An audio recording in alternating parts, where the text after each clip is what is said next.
नमस्कार, स्वागत है आप सभी का जनसत्य न्यूज पर। मैं हूं आपके साथ अनु सिंह। आज हमारे साथ जुड़ेंगे एसडीएम विनय कुमार सिंह, जिन्हें पीपल्स एसडीएम कहा जाता है। रायबरेली के एसडीएम है वे और लोगों का काम नहीं करते बल्कि लोगों की सेवा करते हैं, ये लोग उनके बारे में कहते हैं।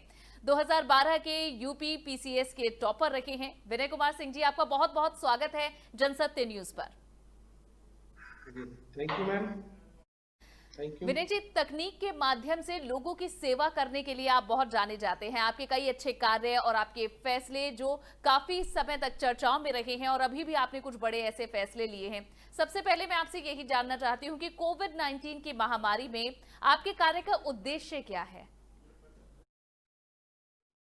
कोविड-19 के तहत जब 25 मार्च से पूरे देश में लॉकडाउन घोषित किया गया, तो जनपद स्तर पे हमारे जिलाधिकारी महोदया श्रीमती शुभ्रा सक्सेना मैडम ने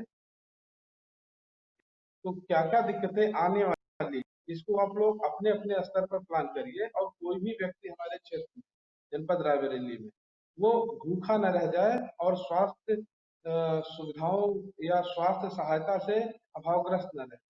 बस यही एक उद्देश्य था कि लोगों को दैनिक मूलभूत जरूरत की चीजें हम उपलब्ध करा सकें और अगर उनको स्वास्थ्य की दिक्कत आती है तो हम उनकी सहायता बिना समय गंवाए कर सकें। यही तो उद्देश्य थे हमारे। जी, आपने खाने की बात कही है कि लोगों तक खाना पहुंचे, जरूरी सामान पहुंचे। उसके लिए आपने अंत्योदय कार्डधारी जितने थे उनके साथ मास डिस्ट्रीब्यूशन भी किया। ये आपने किट के साथ अपनी तरफ से एडिशनल ये मास डिस्ट्रीब्यूशन का काम भी जोड़ा। तो इसके पीछे क्या उद्देश्य था? क्यों आपको लग रहा था कि आपकी तरफ से ये जो सेवा है लोगों तक पहुंचे, तो शायद जो जरूरी एहतियात बरतने की अभी जरूरत है इस समय पर, वो लोग कर पाएंगे? मैम, हमारे जिलाधिकारी महोदया शुभ्रा सक्सेना मैम और हमारे माननीय मुख्यमंत्री जी, वैसे पूरे प्रदेश के लिए क्या, हमारे जनपद के लिए भी किया। तो जो भी संसाधन, जो भी सहायता उन्होंने उपलब्ध कराई, उसे लोगों तक सटीक ढंग से पहुंचाया जा सके, ये तो व्यवस्था की गई। इसके साथ साथ हमारे क्षेत्र के जो जन सहायता करने के लिए इच्छुक जो हमारे जो निवासी थे यहाँ के, जो छोटे मोटे व्यापार में भी थे या उनके पास ऐसी बचत है कि वो जनता की सहायता करना चाहते हैं, तो भोजन और राशन इस तरह की चीजें हम लोगों ने एक जनता बाजार, जो सरकारी राशन की दुकानें थी, 3 स्कीमें हम लोगों ने यहाँ पर चलाई। एक तो जनता बाजार के रूप में एक स्कीम चलाई, जिसके तहत लॉकडाउन का पालन करते हुए जो दैनिक मूलभूत जरूरत की चीजें हैं, आटा, दाल, चावल, नमक, चीनी, चाय पत्ती, जो भी चीजें हैं, सब्जी वगैरह, ये जनता को होम डिलीवरी के माध्यम से मिल सके। तो हमने सरकारी राशन की दुकानों को चिन्हित करके निर्धारित मूल्य पर ये सामान वहां रखने की छूट दी। तो वहां से गांव में जब सामान पहुंच गया तो लोगों के यहाँ होम डिलीवरी फोन के माध्यम से पहुंचने लगा। नंबर एक। नंबर दो, स्वास्थ्य जागरूकता बनी रहे और चूंकि सरकारी एम्बुलेंस हो सकता है कि कोविड मरीजों को ढोने में काम आए, लोगों को लाने ले जाने में। कभी ऐसा हो सकता है कि सामान्य बीमारी की वजह से भी आदमी को कैजुअलिटी हो सकती है। तो ग्राम प्रधानों से अपील की गई कि वो अपने यहाँ एक जो 4 पहिया वाहन है, हर गांव में लगभग है, तो ग्राम प्रधानों ने अपील की गई और उन्होंने एक एक फोर व्हीलर को चिन्हित कर दिया केवल मरीजों की डेडिकेटेड सहायता के लिए। उसे हमने नाम दिया ग्राम एम्बुलेंस। ये थी हमारी दूसरी स्कीम और इसका पूरा खर्च हमारे ग्राम प्रधान साथियों ने या उस गांव के किसी सक्षम व्यक्ति ने उठाया और आज तक 153 ग्राम पंचायतों में वो 153 ग्राम एम्बुलेंसेस चल रही है। और तीसरा, हम लोगों ने शहरों में तो खूब साफ सफाई व्यवस्था की गई। गांवों में कैसे लॉकडाउन में हम कोई रैली नहीं निकाल सकते, हम कोई जनसमूह के माध्यम से प्रचार नहीं कर सकते, तो हम लोगों ने एक आदर्श कूड़ा स्थल हर गांव में खुदवाने का प्रयास किया कि कम से कम इस गड्ढे के खुदने से लोगों के अंदर ये क्यूरोसिटी भी आएगी और गांव में अगर ये समस्या बढ़ती है तो कहाँ पर मेडिकल या इस प्रकार का कचरा हम लोग ले जाएंगे। तो एक 20 × 20 फीट का लंबा चौड़ा और 7 फीट गहरा गड्ढा हम लोगों ने खुदवाया हर गांव में और वो खुदा जन सहयोग से खुदा और इसकी वजह से लोगों के अंदर जागरूकता बनी रही। फिर मास्क की बात आती है तो मास्क में लोगों ने सहयोग किया, तो हम लोगों ने ब्रांडेड नहीं बल्कि वहीं के जो दर्जी वगैरह जो बेरोजगार हो गए थे उनको इकट्ठा किया और उनको कपड़े उपलब्ध कराए। तो उन्होंने लगभग 30,000 के आसपास मास्क बनाए पिछले कई दिनों में। तो फिर ये टारगेट समूह हमने अंत्योदय को इसलिए रखा क्योंकि वो निहायत ही समाज का या गांव का सबसे गरीब व्यक्ति ही अंत्योदय में सामान्यतः शामिल है। उस तक भी मास्क इसलिए पहुंचे कि उसे भी ये पता हो कि कोरोना से संक्रमण से बचाव के लिए वो असहाय न महसूस करे। एक एक दो दो मास्क अगर उसके पास पहुंच जाएगा तो वो भी अपने आप को सुरक्षित महसूस कर पाएगा। और ये सब हमने अपने सरकार या जनता के सहयोग से ही इसको कार्य को कर पाए हम लोग। की बात है। और विनय जी, बहुत दूरदर्शी सोच आपकी इसमें झलकती है। मैं आपसे ये भी जानना चाहूंगी कि आपने ये जो कदम उठाए हैं, इसके बाद कितना संक्रमण रोकने में आपको अंदाजा लगता है कि आप सफल हो पाए हैं? क्या अभी स्थिति है क्षेत्र में संक्रमण की? संक्रमण की स्थिति अगर देश या प्रदेश के अन्य लोगों से, अन्य जनपदों से करें तुलनात्मक रूप से, तो आज की डेट में हमारे यहाँ आज 20 जून है, तो आज लगभग 29 के आसपास हमारे कोरोना पॉजिटिव। और हमारे कई जो गृह मंत्रालय या भारत सरकार के स्वास्थ्य मंत्रालय द्वारा गाइडलाइंस है कि इनको फैसिलिटी क्वारंटाइन या इंस्टीट्यूशनल क्वारंटाइन या L1 hospital, L1 affiliated hospital, वो सब ढांचा हमारे यहाँ बन गया और आज बहुत ढंग से लोग रह रहे हैं। और बिना किसी दंडात्मक कार्रवाई के या बिना किसी हौच-पौच के लोग अपने को ये महसूस कर सकते हैं कि हम बीमार होने पे हमें एक अच्छी सहायता प्रशासन के द्वारा, सरकार के द्वारा उपलब्ध कराई जा रही है। तो विनय जी, ये जो परिस्थिति है ये सभी के लिए नई है। हालांकि इससे पहले आप अपने क्षेत्र के लिए काम करते रहे हैं, लेकिन कोविड-19 महामारी के दौरान जो जो परिस्थितियां आई हैं, आपने कैसे उनका आकलन किया? कैसे ये जो अभियान चलाने के बारे में आपने सोचा, या फिर ये समय के अनुसार होता गया और आप इस पर काम करते गए? कैसे इसकी शुरुआत हुई, जरा इसके बारे में भी बताएं। मैम, अभी मैंने आपको बताया कि हमारी जिलाधिकारी सुधा सक्सेना मैडम काफी इनोवेटिव अधिकारी हैं और अपने अधिकारियों के प्रति उनकी क्षमता को पहचानना और उनको इस बात की स्वतंत्रता देना कि आप निर्णय ले सके। हम लोगों ने प्लान बनाए, मैडम से डिस्कस किया और ये कर सके। क्योंकि ये बीमारी का कोई इलाज भी तब 25 मार्च को हम लोगों के दिमाग में नहीं था, लेकिन मैम का एक ही निर्देश था कि आप जो भी कार्य करिए वो ग्राम आधारित इकाई, ग्राम को एक इकाई मान करके करिएगा, क्योंकि हमारा जो भी जनपद है वो ग्रामों में ही बटा हुआ है। तो ग्राम की योजना अलग, नगर की योजना अलग। तो जो भी था आपस में एक ये समूह का निर्णय भी था और समूह के प्रयास से ये सारा कार्य हो पाया।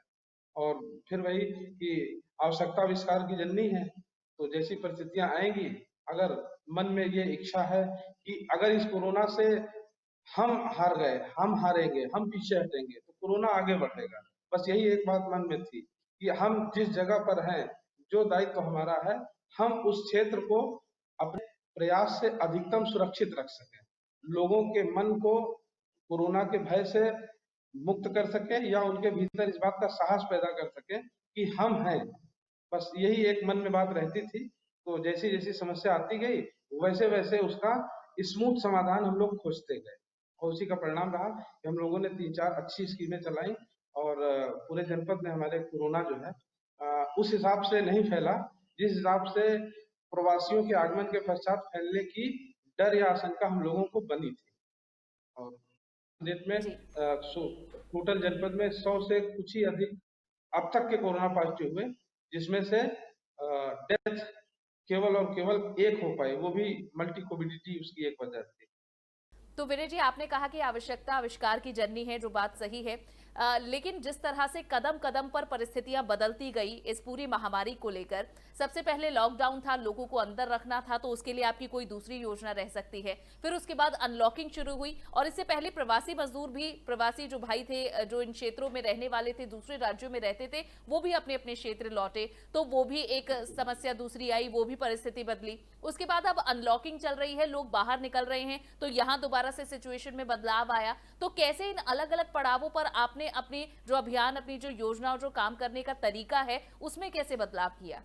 जो नियम बनाए गए कि इन संस्थानों को खुलना है, इस कार्य के लिए खुलना है, हमने उन संस्थानों की एक पहले से एक मीटिंग बुलाई और उन्हें गाइडलाइंस पूरी समझाई कि अगर आपको फैक्ट्री या अपना व्यापार या अपनी दुकान संचालित करनी है, तो आपको ये गाइडलाइन का पालन करना है, और उसका पहले रिव्यू डेमो हमने देख लिया। जब वो इस हमारे पैमाने पर खरे उतरे, तब उन्हें हमने इस बात के लिए छूट दिया कि आप अब अपना इस कार्य को शुरू करें।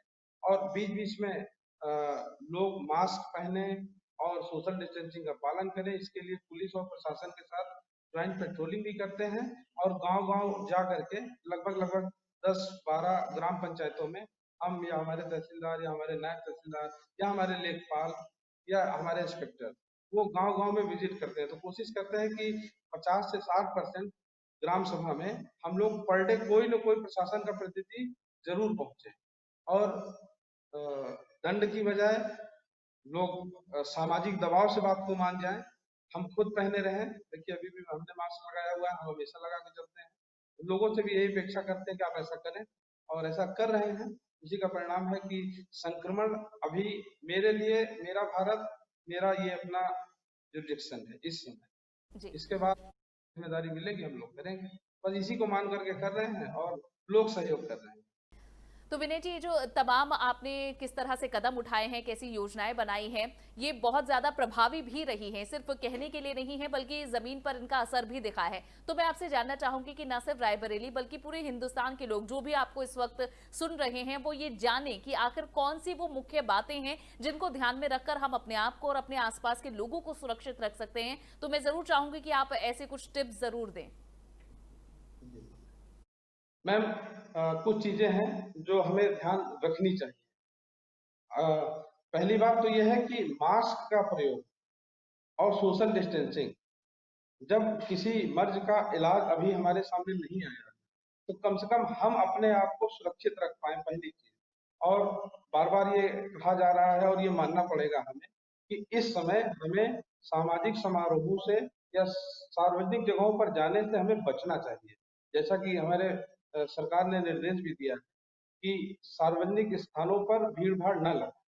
तो ये रियल बात माननी पड़ेगी। कहा है कि मोटरसाइकिल पे आप सिंगल चलें, तो लोगों को चलना होगा। अगर फोर व्हीलर पे कहा है कि 3 लोग ही चलें, तो उन्हें चलना होगा। और सबसे बड़ी बात, घर घर इकाई है हमारी। हम अपने घर पर किसी को आमंत्रित करें, ये हमारे आपके लिए भी लागू है। क्योंकि हमारे घर में बूढ़े हैं, बच्चे भी हैं, हम खुद भी हैं। हम अगर सुरक्षित रहेंगे, हमारी सुरक्षा केवल हमारे लिए नहीं है, हमें इसलिए पॉजिटिव नहीं होना है क्योंकि हमारी वजह से कम से कम हमारा घर या हमारे संपर्क में आने वाले लोग ना हो जाए। और एक जो कि हमारे एक सीनियर अधिकारी रहे हैं, अमित सिंह सर, आईपीएस रहे हैं, जबलपुर के एसपी भी थे, अभी संभवतः मुख्यालय से अटैच होंगे भोपाल में। उन्होंने एक चीज इनोवेटिव कही थी कि अपने अपनी जेब में एक डायरी रखी है, जिसमें हम प्रतिदिन किससे मिलते हैं उसका नाम जरूर नोट करके रखें। क्योंकि जब कोई व्यक्ति कोरोना पॉजिटिव निकलता है, तो प्रशासन का एक पर्याप्त समय इस बात में जाया होता है कि आप किसके किसके संपर्क में थे पिछले इतने दिनों से। तो वो कॉन्टेक्ट लिस्ट को तलाशना ये मुश्किल हो जाता है। तो लोगों को एक बहुत छोटी सी टिप है कि अपनी जेब में एक डायरी जरूर रखें, और उसमें प्रतिदिन हम कहाँ गए और किससे मिले, ये नाम जरूर नोट करके रखें। तो मुझे लगता है कि प्रशासन या डॉक्टरों के लिए ये आसान होगा कि आपके पीछे की हिस्ट्री तुरंत निकाल लेना, और उतने लोगों को जल्द से जल्द सुरक्षा के घेरे में ले लेना या उन्हें कंटेन कर लेना। ये सब चीज़। बहुत अच्छी बात आपने कही है कि और आई होप कि जितने लोग हमें सुन रहे हैं वो इसका आगे उपयोग जरूर करेंगे, इस बात का रिकॉर्ड जरूर रखेंगे। विनय जी, आपने जब माइग्रेशन चल रहा था, रिवर्स माइग्रेशन चल रहा था, उस दौरान आपने बहुत से लोगों की मदद भी की। जो विदेश में फंसे हुए लोग थे उन्हें भी यहाँ आने के लिए आपने आर्थिक मदद भी पहुंचाई थी। तो उस दौरान का कैसा अनुभव आपका रहा था, ये भी जरा बताएं। अब इस तरह की जो माइग्रेशन था, वो अभूतपूर्व था। लोगों के मन में सरकार के द्वारा तमाम आश्वासन दिए जाने के बावजूद एक अनिश्चितता का माहौल था। लोग चल दिए, और जब चल दिए तो सरकार को फिर अगले स्टेप पर काम करना, और सरकार हर स्टेप पर खड़ी रही। और प्रशासन की संख्या कितनी है, जनता ने बहुत सहयोग किया। मैं मतलब यहाँ लखनऊ और रायबरेली के बॉर्डर पर एक टोल प्लाजा पड़ता है चुरुआ, वहां पर व्यापार मंडल और क्षेत्र के जय गुरुदेव एक संस्था है, एक कुछ एक साईनाथ सेवा समिति है। इस तरह की 4-5 एनजीओज़ के माध्यम से मिल करके 28 मार्च से लेकर के 31 मई तक निःशुल्क लंगर या भोजन की व्यवस्था वहाँ पे लगातार की गई। तो उसमें मतलब लाखों लोगों ने खाया और वो सब लखनऊ इलाहाबाद हाईवे पर जाने वाले लोग थे। कोई शुरुआत में जब हमारे मुख्यमंत्री जी ने कहा कि अब लोग ट्रकों में नहीं जाएंगे, फिर बसों में बैठ करके जाएंगे, तो ये काम करने से पहले जो जिस तरीके से जा रहा था, भूखा प्यासा या हताश, तो उसको उस तरीके की कम से कम भोजन और पानी तो वहां हम लोगों ने उस रास्ते से गुजरने वाले हर व्यक्ति को पूछ पूछ करके उपलब्ध कराया, हमारी क्षेत्र की जनता ने। इसके अलावा जैसे छत्तीसगढ़ या झारखंड के कुछ मजदूर थे, परिवार थे जो सीधे निकल पड़े अपने घरों के लिए, साइकिल से निकल पड़े, तो उनको बसेस में बैठाना, उनके लिए प्रशासन के द्वारा व्यवस्था करना, फिर जो जन सहयोग से प्राप्त राशन किटें थी वो उनको उपलब्ध करा दें, क्योंकि उनके पास पैसा भी नहीं था। जाएं वहां पहुंचने के बाद कम से कम 10 दिन का राशन उनके पास जरूर रहे, तो राशन किटें उनको उपलब्ध कराना। उनके छोटे बच्चे थे तो हमारे लेखपालों ने अपने जन सहयोग से उनके बच्चों के लिए, छोटे बच्चों के लिए जैसे 20 लीटर 30 लीटर इस तरीके के दूध रख लिया गरम, और उनके बच्चों को अगर उनकी माएँ चाहती थी तो उन्हें साफ दूध भी उपलब्ध करा देते थे। तो जो दृश्य था कारुणिक तो था, लेकिन हमारे देश की ही जनता है, उसे हमें जब तक हम जिंदा है तब तक हम उसे बचाएंगे, और फिर जब हम संकट में होंगे तो हमें कोई और बचाएगा। बस यही एक भाव था। और डरने से काम चलता नहीं, इसलिए लड़ना ही पड़ा और लड़ते रहे लोगों के सहयोग से। क्योंकि अब बातचीत की आखिरी पड़ाव में हम पहुंच गए हैं विनय जी, मैं आपसे ये भी जानना चाहूंगी कि बहुत ज्यादा इस तरह के जो अधिकारी या फिर नेता हैं वो जब जनता के बीच में उनकी मदद करने तो जा रहे हैं, लेकिन उनके संक्रमण का खतरा भी उतना ही है जितना बाकी लोगों का है। तो आप उनकी सेवा लगातार करते रहे, इसलिए आप अपना ध्यान कैसे रख रहे हैं? आप कौन सी चीजें हैं जिनका ख्याल रखते हैं लोगों के बीच जाते हुए? पहला तो हमने यही किया कि 25 मार्च के बाद हम अपने जहाँ पे मेरा परिवार रहता है उस घर पे नहीं गए। हम तहसील के ही अपने सरकारी आवास पे अपने आप को क्वारंटाइन हमने कर लिया, पहला।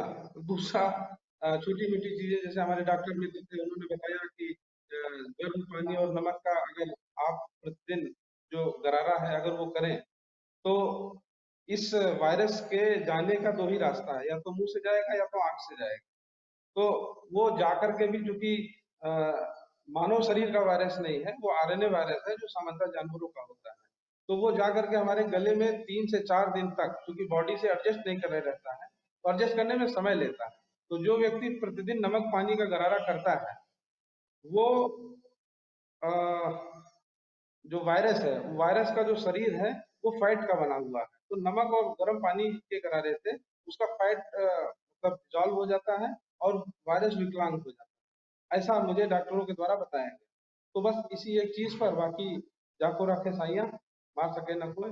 हम लोग ईश्वर के ही भरोसे हैं, उन्हीं के दिया जीवन है, सावधानी अपनी जो भी विवेक है, इससे ज़्यादा करने का स्पेस भी नहीं। और ईश्वर की दया से सुरक्षित है, हमारा पूरा रायबरेली प्रशासन सुरक्षित रहा। और विनय जी, अंत में मैं आपसे जानना चाहूंगी, आपने बताया कि अभी तक कैसे परिस्थितियों के अनुसार आपने कदम उठाए हैं, अब आगे की प्लानिंग आपकी क्या है? कौन सी अभी क्या स्थिति जो मौजूदा हालात को देखते हुए आप सोचते हैं, उसके लिए कोई प्लानिंग की जा रही है? भविष्य में कोई योजना अभी तक आपने बनाई हो इस पूरी महामारी के लिए? हमारी अब जो अगली योजना हमारी जिलाधिकारी महोदया सुब्रा सक्सेना मैम है, उन्होंने अभी 1 हफ्ते पहले मीटिंग लिया पूरे जनपद के सारे एसडीएम्स की और डॉक्टर्स की, और उन्होंने कहा कि एक प्लान बनाइए कि हमारे जनपद में जितने भी 10 वर्ष से कम उम्र के बच्चे हैं, 65 वर्ष से ऊपर के बुजुर्ग व्यक्ति हैं, गर्भवती महिलाएं हैं, और कोमॉर्बिडिटी मतलब एक से अधिक गंभीर रोगों से ग्रसित व्यक्ति जैसे kidney, BP, sugar, hypertension, cancer, ये सब, इस तरह के 4 प्रकार के लोगों को पूरे जनपद में आप चिन्हित करिए और चिन्हित करके इनकी एक लिस्ट बनाइए।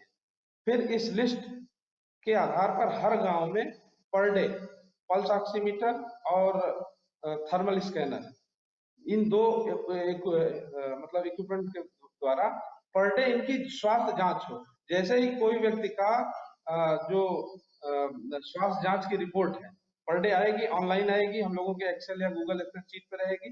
उसकी एक कंट्रोल सेंटर बनाया जा रहा है जहां से पर डे कम से कम 3000 लोगों से कॉल करके बात की जाएगी। एक तो ग्राम निगरानी समितियों से और दूसरा जनता से जो लिस्ट में है कि आपकी जांच हुई कि नहीं हुई, और प्रधानों से ये पूछा जाएगा कि आपके यहाँ काम हो रहा है कि नहीं हो रहा है।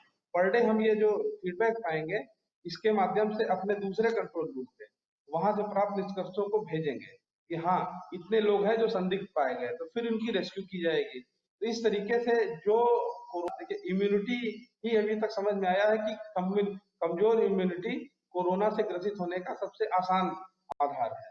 तो कमजोर इम्यूनिटी की संभावना इन्हीं 4 प्रकार के लोगों में है। तो डीएम मैम हमारी सुबह और शाम दोनों टाइम रिव्यू कर रही है। मुझे लगता है कि हमारी लिस्ट मंगलवार तक ये तैयार हो जाएगी, और जांच तो हमने शहरी क्षेत्र में शुरू भी कर दी है पर डे वाले।